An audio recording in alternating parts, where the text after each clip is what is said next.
প্রত্যেককে অবগত আছেন ওয়াকফ সংশোধনীয় বিল বিষয়ে। এই বিষয় নিয়ে জেপিসি অর্থাৎ জয়েন্ট পার্লামেন্টারি কমিটি বা যৌথ সংশোধনীয় কমিটি সাধারণের কাছে একটি মতামত চাইছেন এই বিল পাস করার ব্যাপার নিয়ে। সেজন্য আমাদের প্রত্যেককে নিজ নিজ মতামত জেপিসির কাছে পৌঁছে দেওয়া কর্তব্য। এই সংশোধনীয় বিল যাতে পাস না হয়, অর্থাৎ জেপিসির কাছে মেল করার মাধ্যম দিয়ে আপনার মতামত পৌঁছে দিতে পারবেন, তার ব্যবস্থা অল ইন্ডিয়া মুসলিম পার্সোনাল ল বোর্ড করেছে। সেটা কিভাবে করবেন আজকের ভিডিওতে আপনাদের দেখাবো। চলুন তাহলে শুরু করি।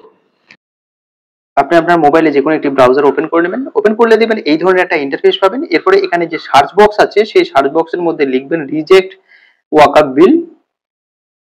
লিখলে দেখবেন এই ধরনের ইন্টারফেস চলে আসবে। প্রথমেই যে লিঙ্কটা দেখতে পাবেন রিজেক্ট ওয়াকফ অ্যামেন্ডমেন্ট বিল 2024, এই লিঙ্কের মধ্যে টাচ করবেন। এই ধরনের একটা ইন্টারফেস চলে আসবে।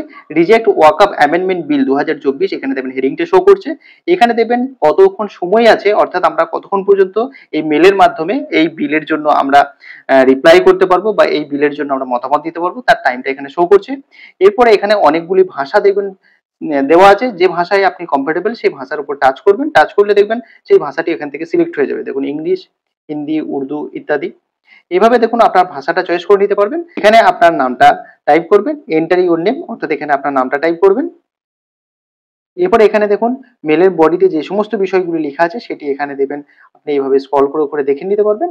এর বাংলা এই ডেসক্রিপশন বক্সে দিয়ে রাখবো, সেটা আপনি পড়ে নিতে পারবেন। এরপর সেন্ড মেল এই অপশনে টাচ করবেন। টাচ করলে দেখবেন আপনার কাছে এই ধরনের ইন্টারফেস চলে আসবে। এখানে যে মেল আইডি থেকে আপনি মেল করছেন সেই ইমেল আইডিটা শো করবে। এখানে দেখুন জেপিসির যে ইমেল আইডি সেই ইমেল আইডিটা এখানে শো করবে। এখানে আপনি যে মেল করছেন অর্থাৎ ওখানে যে নামটা দিয়েছিলেন সেই নামটা দেখবেন এখানে শো করছে এবং নিচেতেও সেই নামটা এখানে শো করছে। এবার উপরের দিকে এই ধরনের একটা আইকন দেখতে পাবেন, সেই আইকনের মধ্যে টাচ করবেন।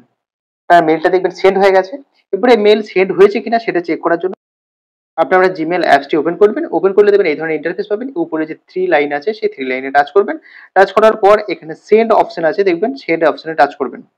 টাচ করলে দেখবেন আপনি যে মেল করেছেন তার সেন্ড বক্সের মধ্যে সেই ইমেল আইডির একটা হিস্ট্রি এখান থেকে দেখতে পাবেন।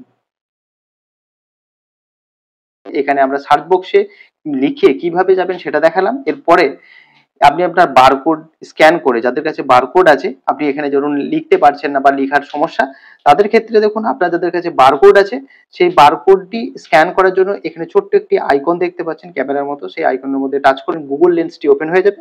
এরপর আপনার যে বারকোডটি সেটি আপনি এইভাবে সার্চ করবেন আপনার গ্যালারির মধ্যে